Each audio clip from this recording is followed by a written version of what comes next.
Alors, parmi les questions qu'on me pose souvent, on va aborder maintenant le thème des fantômes, des monstres et autres revenants. Souvent aussi, ce sont des questions qui reviennent de manière récurrente ou en séance ou en formation. Et le fait de pouvoir voir le corps énergétique, de voir les êtres à l'intérieur, on va dire, les corps énergétiques, me permet d'être beaucoup plus, ça va vous amuser, réaliste par rapport à ce qui est vraiment. Alors, que ce soit les différents vocables utilisés, on sent qu'il y a des peurs à l'intérieur pour les revenants, pour les monstres. Et en fait, ce sont juste des représentations en fait, que la personne a qui répondent à des peurs des fois ancestrales, des peurs qui ont été transmises de génération en génération dans les siècles. Et soit c'est des images qui ont été utilisées pour garder un certain pouvoir sur certaines personnes, catégories de personnes dans la population, ou par tranche d'âge.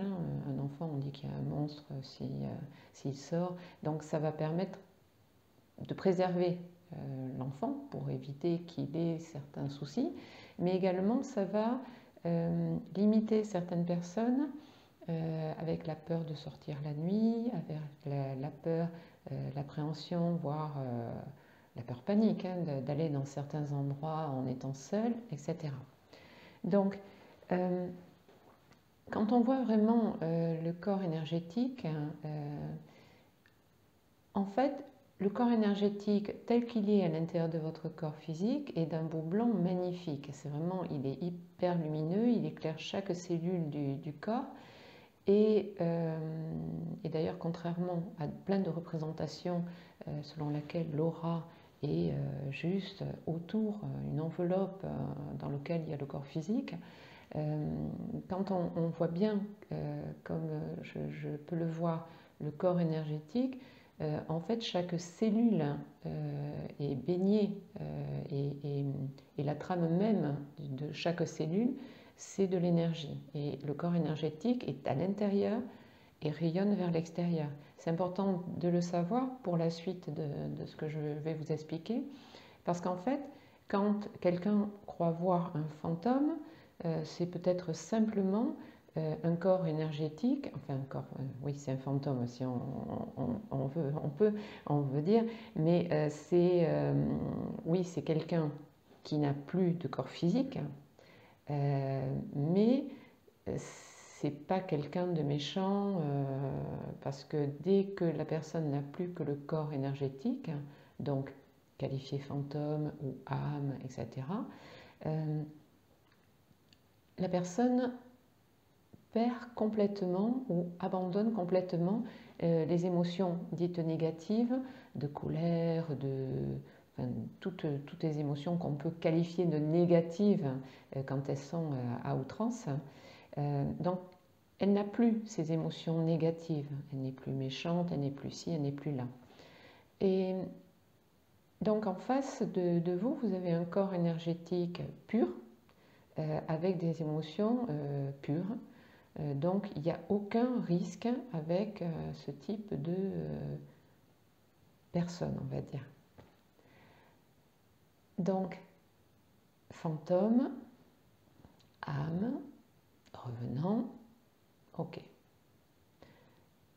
Qu'en est-il des monstres? Alors, les monstres, souvent, ce sont les enfants qui rapportent qu'ils ont un monstre dans leur chambre, sous leur lit, dans le placard. Il ne faut jamais prendre à la légère quand un enfant voit des monstres, parce qu'effectivement, il peut avoir la capacité, comme souvent quand on est enfant, de voir des choses que l'œil adulte a pris l'habitude d'occulter complètement, c'est-à-dire ce qui ne doit pas exister, je ne le vois pas. Un enfant n'a pas cette démarche-là, donc il peut se méprendre sur le monstre qui peut être juste une âme, une gentille âme de quelqu'un qui le connaît ou qui l'a connu dans les siècles et qui est juste là pour veiller sur lui. Donc, vous voyez la démarche, un monstre fait peur, mais en même temps, ça ne peut être que quelqu'un, entre guillemets quelqu'un, de non physique, qui est là pour veiller à ce que l'enfant soit bien. Donc, il y a mal donne. Donc, comme j'explique aux enfants, tout comme aux parents adultes, il faut expliquer à l'enfant qu'il n'a pas à avoir peur en expliquant qui est cette personne, ce qu'est cette personne. En quelque sorte, on peut appeler ça un ange comme vous voulez, hein, je suis pas... mais en fait, c'est quelqu'un de bienveillant. Donc, mais par contre, si l'enfant a quand même peur malgré l'explication, le plus simple, c'est de dire, que l'enfant dise à ce monstre, qu'il pense à un monstre, qui lui fait peur. Alors, peut-être ça peut vous faire sourire, mais en fait, c'est vraiment la réalité. En fait, les premiers êtres que j'ai vus, j'étais pas du tout en capacité de comprendre ce que c'était, qui c'était, tout ça. Donc, ça me renvoyait à quand j'étais enfant et j'avais très peur. Et le premier comme j'ai commencé à communiquer de plus en plus avec des personnes parties, je lui ai dit non, là je ne peux pas, je suis fatiguée, vous me faites peur, ou tu me fais peur, je ne sais plus comment j'ai dit. Le fantôme est parti. Et donc c'est quelque chose que j'ai proposé aux personnes qui sont venues après, et après, ça fait des années que je le dis quand il y a besoin. Et en fait, il suffit de dire tu me fais peur, vous me faites peur, partez, vous me faites peur, je ne peux pas là. Et ça marche très bien. Et jamais ils ne reviennent. Alors, jamais ils ne reviennent. Peut-être qu'ils vont veiller d'un petit peu plus loin, d'accord, mais ils ne peuvent pas abandonner cette capacité à être là pour veiller au mieux qu'ils peuvent sur les personnes qu'ils aiment. Mais voilà, c'est le fait de ne plus les voir, ça permet... et j'ai encore un petit bout de chou, ça fait plus de 15 ans maintenant, mais maintenant il est grand, qui m'avait dit que ça l'avait bien aidé et que le monstre était parti du jour au lendemain.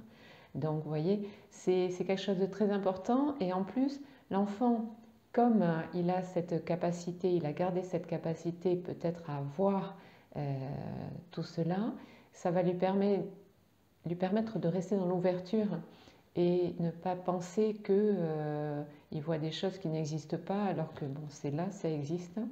Et même des adultes ont pu bénéficier de ça parce que bon, eux, ils ne parlent pas de monstres, mais ils parlent de revenants, de fantômes, et tout ça, ça fait très très peur. Alors ça, c'est un premier point. Dans le sens... il y a une autre chose que je voudrais dire par rapport à ça. Quand on voit comme si la personne physiquement était présente, c'est juste une empreinte, on va dire, dans l'énergie de quelque chose qui s'est passé à cet endroit-là où quelqu'un a eu une émotion très très très très forte. Et donc là, il suffit, comme si vous éclairiez une lampe, ou appuyez sur une lampe plus simplement, comme si vous éclairiez cet endroit-là ou cette pièce-là, et à ce moment-là, vous verrez que ça nettoie en quelque sorte, même si j'aime pas trop ce mot-là, mais ça permet de rééquilibrer la zone et effacer ce qui était là et qui devait faire baisser un petit peu l'énergie à cet endroit-là. C'est ce que j'appelle une mémoire d'aura. Voilà. Bon, sachant tout ça, à vous maintenant et